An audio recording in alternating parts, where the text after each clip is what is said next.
everyone, welcome to another Classic Register video. I just thought I'd make a quick video about a few rare minis that we've got in a collection here in Australia, specific Australian model minis. This particular car is a police spec Clubman GT, so it's one of just over 100 of the last of the minis used as a police vehicle. Now there are a few cues and differences that applied to the police GT, and I'll run through a few of the features. We will do another video on this car to go over the details, but things like the antenna position on the roof. Also, the police vehicles had visors, and so you can see the 3 bolt holes there for the visors. I noticed a couple of other holes as well. I don't know what they were for, perhaps for a support bracket or something. One down here and one up here, which has been filled next to those for the visors. Not sure whether that's something. Now this car is in original condition, as in it's not been restored. Hence there is a lot of surface rust on the roof, etc.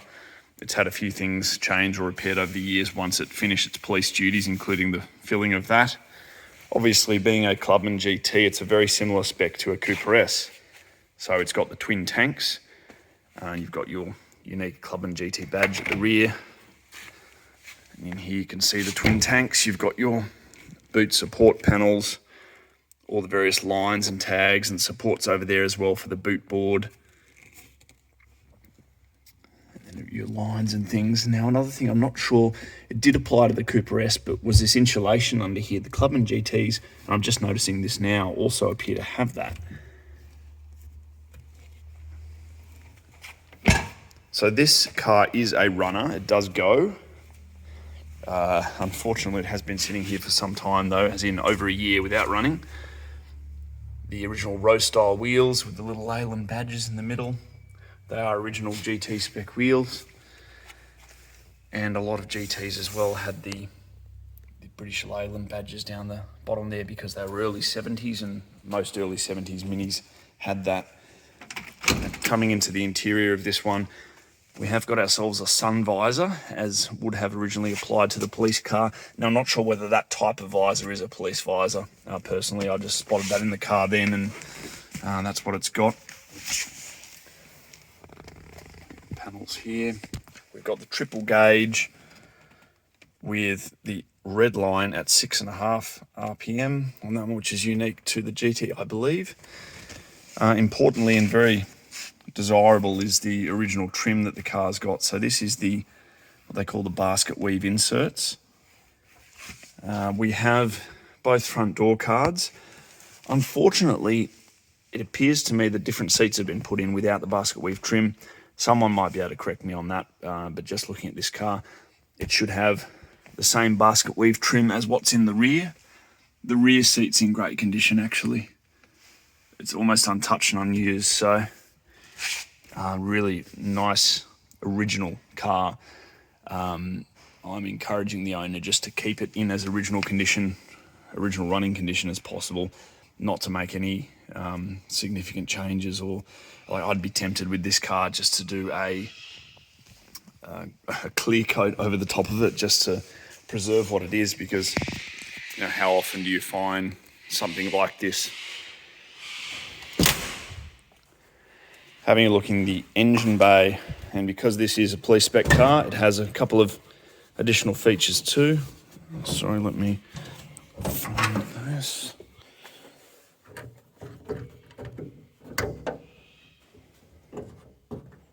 So obviously as a GT, you've got the badge on the grille, but that can be done on any Clubman fronted car. I don't know how well you can see it, but it's got a 1205 prefixed engine number. Sorry for the focus here, everyone. Let's see if I can improve that focus. You probably can't see it, but it's a 1205 prefix 1275. 1.5 inch twin SU carburetors, which were obviously the police spec. So this is a February 1972 car with chassis number YG2S8 1007. You've got your disc brakes, of course, boosted disc brakes.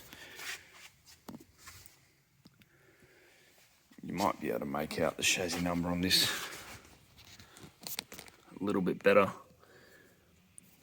YG2S8 1007 stamped into the radiator shroud. Got your insulation on the bonnet.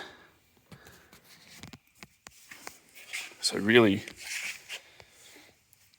unique, original, and extremely rare car. Now, I have heard people say on forums, the police Clubman GT is probably about as rare an Australian Mini as you can get. By the time the Clubman model or the square front Leyland Minis came around, the Minis weren't really competitive as patrol cars or as highway patrol cars anymore. Obviously, the MK2 Cooper S was when it was at its most competitive with respect to other cars on the road, etc. By the time the MK2 Cooper S came out, they weren't really competitive in racing anymore as they first were. And then, of course, by the time the Leyland Minis were around, well, things had really moved on. Police had moved to Tiranas, V8s, and other highway patrol cars that were a lot more competitive. So it's just interesting and really cool that they still used the Mini in its sort of final iteration with the square front as police cars, because by then, as I said, there were so many other more powerful options to be used, and there's a whole bunch of other specifications that applied to the GT, to the Australian GT police cars, which we've detailed on our information guide for the GT, which I'll put a link to in the description. And just another little feature there while I'm looking at this, of course, is the GT gear knob, which are quite desirable in their original form. I know they remake them in someone remakes new ones, I think, now, but so a really special car. 7.5-inch disc brakes like the Cooper S, of course. And one of the rarest, and I think, in my view, one of the most desirable Australian-built Minis that you can get. So we'll jump over and have a look at a number of other ones which are up in another shed at the moment. And just behind us here, we've got the predecessor to the Mini, of course, the Austin 7s. There's a few of them sitting in this particular shed. We've got a Chummy and then two Austin 7 Moths and Specials, sort of race cars, which are very cool. But for the purpose of this video, we're just going to be focusing on the Minis in this collection to give a bit of background to the rare Australian models. So we'll jump over here and have a look at a MK2 Cooper S that's sitting over here, past all the Studebakers, etc. And right at the end here is a MK2 S.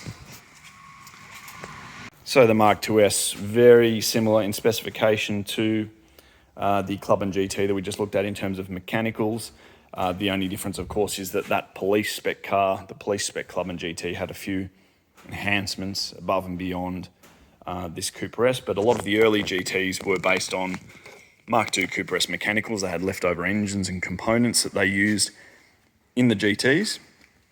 Now this one is in good restored condition. It's a bit of an older restoration, but it's in excellent condition still. Really nice example of, I believe, a 1970 MK2 Cooper S. Black interior, exterior colour. It might be new British Racing green, possibly. I'm not exactly sure. But of course, like the GT, you've got your twin tanks. Morris Cooper S badging, because of course they were, before they got to the Leyland Minis, they were Morris Minis in Australia.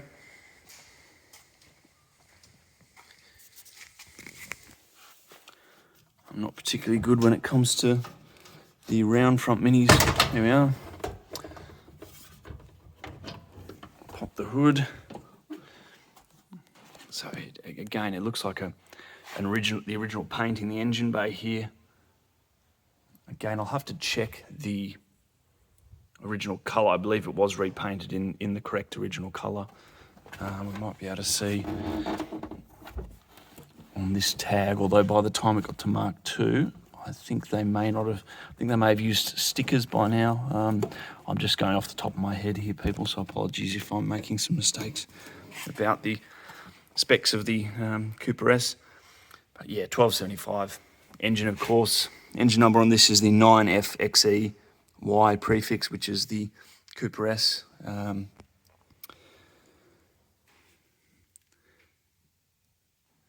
Insulation on there under the hood, etc. So a nice little Mini that probably should be under a car cover, to be honest, and run as much as possible. The owner's having some problems with the carbies at the moment. Typical bloody SU carbies. A vein of my existence. I cannot get cars to run well with them in the longer term. Too much fiddling around. So. But yes, they are original, and so that's the Mark II. So we'll run up now and have a look at some of the other rare Minis in the other shed, just up top of the hill here.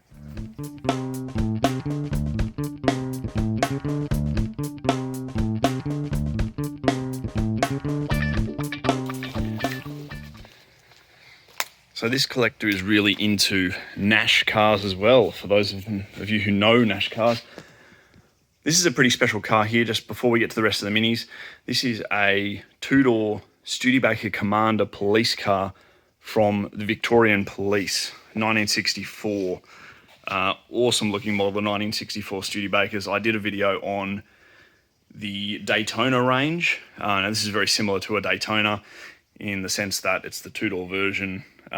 Difference is it has a B-pillar in the coupe here. We'll run around the other side past a few cars here. A few more Nashes. Nice old Merc. So yes, Nash, 1950s Chevy. Get to our little French Renault, and then behind all this is a raft of quite rare Minis. This one in Australia, this van here is, or an Estate I should say, so it's the four-seater. It's got a rear seat and the wood panelling on the side. You don't see many of these in Australia. I saw one recently for sale though, the exact same colour. So you got the British doors, no hinges on the outside, so these are internal hinge doors, British model. But of course, instead of having just a van back, you've got a seat in here and full-length windows. So there's a lot of differences between these vans and, or these, sorry, Estates and the vans that sold quite well in Australia. So these full-length windows are completely different. Obviously, we never had the wood panelling, goes across the back as well. It's a really straight body on this one. Don't believe it has an engine currently. If it did, I presume it would be just 1000cc, but it would have been the original specification. Let me just try and pop it. Yeah, so no engine currently. Rubber cone suspension. Don't know whether you can make out some of those numbers there, but the British compliance plates. So as I understand it, the car came from the UK. This is another Clubman GT, Gambia turquoise body. Now, a couple of the things have been changed on this car. You can probably see under there is Hardy Spicer universal joints, CV joints. Strangely, this car's been converted to rubber cone, which would need to be converted back to the hydroelastic. This was just a standard Clubman GT, not a police spec GT. I'll just see if I can. So this one has number of, oh, sorry for the focus again. This is a real amateur video, I apologise. Numbers here, YG2S81043. And again, stamped into the radiator shroud is that same number. So this car has the 8.4 inch disc, 7.5 inch disc brakes. You might be able to see up there. You can see it better there. Sorry if the light is so bad. 7.5 inch disc brakes, but a lot is missing. It needs to have its Cooper S spec engine, which is not cheap. It's a bit of a project. obviously. It's got a fair bit of rust in the floor, not more than what we have seen in the past, but let me just see if I can open this door, and it's actually not too bad. There's some metal there in comparison to a lot of minis.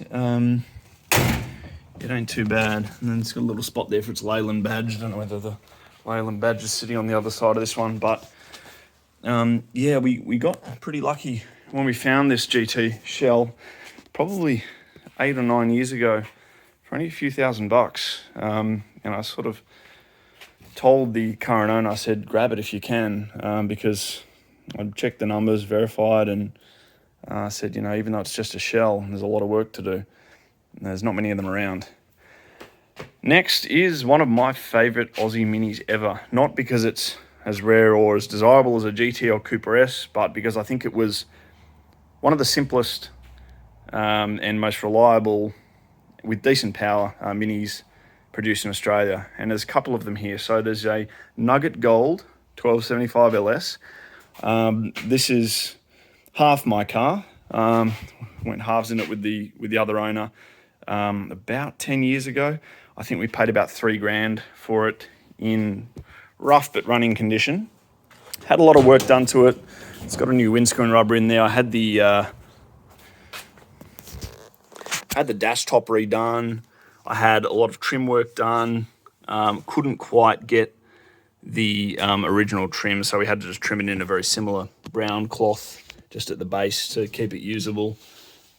Body is pretty good. There is a bit of rust here and there, sort of 5-cent coin bit there, and then down in the sills there is some more. The sills will need replacing, but that's, you know, standard mini job. A bit on the doors. I've just taken off those trims to get to that. Bought a rear window louver for it. Of course, it's got the LS or steering wheel that we use on the LS and the Moke, I believe. Moke Californians, that steering wheel was used on as well. Now it's got a single tank, so unlike the GT, which, as you can see here, has the left and the right tank, the LS had a single tank, but it had a larger capacity tank. Off the top of my head, making this video, can't recall the exact capacity difference. There's your badging, 1275 LS. Possibly its original dealer on the back. I'm not sure about that though. I reinstalled a new headlining myself, which was probably the biggest mistake I've ever made, because, I don't know, if you're not a motor trimmer, you can never get it right, so I've got to get it fixed. It's a bit of a regret of mine. It's got its original Spec mirror, which you don't see too often. We had the head converted to runner unleaded, so hardened the valve seats. Pretty clean car. Nugget Gold, the original colour. In the engine bay here, it'd all be the original Nugget Gold. I think at some point the car itself had a repaint or closed door respray, not by us, but previous owners in the past, and sort of wasn't in the best condition when we found it. But we've done a fair bit of work to clean it up, and obviously just keeping it undercover and complete. So fairly original car. Now the exact same car. Now this Nugget Gold one, I should mention, is obviously missing its LS stripes down the bottom. I think from memory you can see the original stripes in the door. There are some remnants of the original stripes here in the door, but obviously they're not on the car itself. This is a Hi-Ho Silver version, so obviously the LS, they estimate 800 produced. There are no formal records confirming that number. It's a suspicion, really. I think that number would be about right. I've been collecting records on them for at least, I guess, 8 years now, 8 to 10 years, and I've got about 120 to 150 of the cars accounted for. So for there to be around 800 is not unlikely, I suppose, of the 1275 LS. So some of them in Nugget Gold, some of them in Hi-Ho Silver. And I've put a lot of the production data together to look at the differences in the compliance dates on the cars, which is really all we have to go off, the numbers in sequence and the compliance dates. And it's interesting, they seem to produce batches of the colours in larger quantities at certain points. So I'll put some more details on the info guide for the LS in the description below if you're interested in the Mini LS. Prices have been going up for them quite recently, which I think is fair enough. They're a rare Mini and the very, very last of the Australian produced standard Mini body. Of course, you had the Moke, which continued, but in terms of the standard Mini body, the very last of the series, and they ended up being a limited edition model. Of course, they got their special wheel trims, which are exactly the same as those applied to the 1275 GT over in the UK. In fact, those hubcaps you can see there, I've got from an Austin 1275 GT in the UK. You can see the Austin badging in the middle. So in terms of spare parts for those bits, go to the UK and there's heaps of those hubcaps available. They're not particularly rare. Next car there under the junk is a 998cc LS. So similar in terms of the features that they applied to the 1275. A lot of little, what they would have considered, I suppose, luxury features at the time. It's got the same Formula GT steering wheel. Differences being 10-inch wheels, no disc brakes, and I should mention that the 1275 came with 8.4-inch disc brakes, which was a huge bonus, and the 1275 engine, obviously. So 998cc engine on this other silver LS here. Normally 10-inch wheels, which those are 12s on the front there, but you can see the original, if I can slip through here on the back, ROH style, and we've got a set of those to go on this car, but obviously we just can't get to it at this point with everything that's in the way. And then over the back here, I wish I could get to it a bit closer, is an 850, a matching numbers 850, original 850, and then beyond that is a Mini Deluxe right down the end. 850s obviously have a big following now. Just jump in here and have a look at this 998 Mini. One of the problems with the 998 LSs was they had vinyl roofs. A lot of them had vinyl roofs, and of course that happens with vinyl roofs. This one's had its vinyl roof taken off and managed to stop the rust there, but yeah, lots of bits and pieces still to do on this car. The original red trim, those original ROH wheels, needs its flares put back on. It's had some dodgy touch-up paint with a spray bottle at some point. I did like the vinyl roof look on the car, but if you're going to have a vinyl roof, I suppose you want to make sure that you never drive in the rain and you keep your car under cover at all times, because it's just asking for it to disintegrate. So yeah, I'm sorry that we haven't really been able to get the cars out much further than they are, but I hope at least that gives everyone an idea of some of the rare Australian models that we've got. This grille is from a 998 car. It had originally the fog lights, and I've got the set of fog lights to put in that. I can't remember the brand name, but they were a French company, I think. I took the original grille off this car because I liked the look of the twin fog light grille, which I want to put on this one. Yeah, that's a few Australian Minis. So thanks very much for watching. I will be doing a detailed video on each of these cars into the future. I'm not exactly sure when I'll get to do that, but please subscribe to Classic Register, and hopefully I'll be able to bring you guys a bit more content, as well as some videos on the other stuff that's in some of the sheds here. There's a few other interesting Aussie and American and various other cars here to talk about, so look forward to seeing you then.